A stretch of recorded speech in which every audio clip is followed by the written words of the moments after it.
Let's play a little game. Imagine there's a country that blocks European sanctions on Russia, refuses to send weapons to Ukraine, hosts Russian diplomats while the rest of the continent isolates them, and openly undermines the values of democracy and free speech.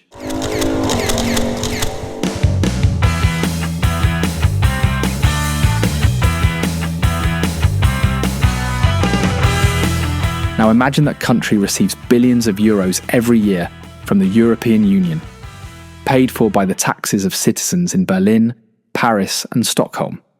Sounds absurd? Welcome to Hungary, still very much an EU member, still very much on the take, and still very much doing its own thing. So the question is, why is Hungary even in the EU? Viktor Orban has been in power for nearly a decade and a half. In that time, Hungary has transformed from a fledgling post-communist democracy into a textbook case of electoral authoritarianism. Independent media? Gutted. The judiciary? Captured. Universities? Expelled. Orban's party, Fidesz, has redrawn electoral boundaries, rewritten the constitution, and packed every major institution with loyalists. And all the while, the European Union has watched and paid. Hungary is one of the largest recipients of EU funds per capita. These aren't crumbs. Between 2014 and 2020, Hungary received over 27 billion euros in EU money. In the next budget cycle, it's been earmarked for more than 30 billion euros. And that doesn't include pandemic recovery funds, which Orban is also angling for. So how does this make sense? The EU is supposed to be a community of shared values: democracy, rule of law, human rights. Yet one of its own members routinely violates all of these while still collecting the checks. It's like paying someone to burn your house down. It gets worse. Since the Russian invasion of Ukraine, Orban has positioned Hungary not with the rest of Europe, but somewhere far more ambiguous and far more dangerous. He refused to allow weapons bound for Ukraine to transit Hungarian territory. He's publicly criticised EU sanctions on Russia, arguing they hurt Europe more than Moscow. And just to really rub it in, he hosted Russian Foreign Minister Sergei Lavrov in Budapest in 2023. The only EU leader to do so. While other leaders were scrambling fighter jets and energy policies, Orban was busy shaking hands. And yet, the money keeps flowing. But recently Hungary's behaviour has crossed into something darker: active subversion of European security. According to a recent leak, Hungarian intelligence has been spying on Ukraine. Ukrainian sources allege that a Hungarian spy network has been operating within the country, collecting sensitive information, and potentially passing it to Moscow. That's not just political defiance, that's betrayal in the middle of a war. Even worse, a leaked recording surfaced of Hungary's defence minister saying he intends to shift the country's military into Phase Zero war mode, moving away from the country's prior peace approach. He didn't mention leaving NATO, but the implication was clear. Hungary is preparing its army for conflict, and it no longer sees alignment with Western military strategy as a given. Let that sink in. An EU and NATO member is allegedly spying on a country invaded by Russia, while hinting at internal military escalation. And Brussels has barely reacted. Need more proof Hungary's drifting into Moscow's orbit? In April 2025, while EU leaders were reaffirming support for Ukraine, Hungary was doing something very different. A Fidesz-linked Hungarian politician travelled to Crimea, yes, Russian-occupied Crimea, to celebrate the 10-year anniversary of Russia's annexation.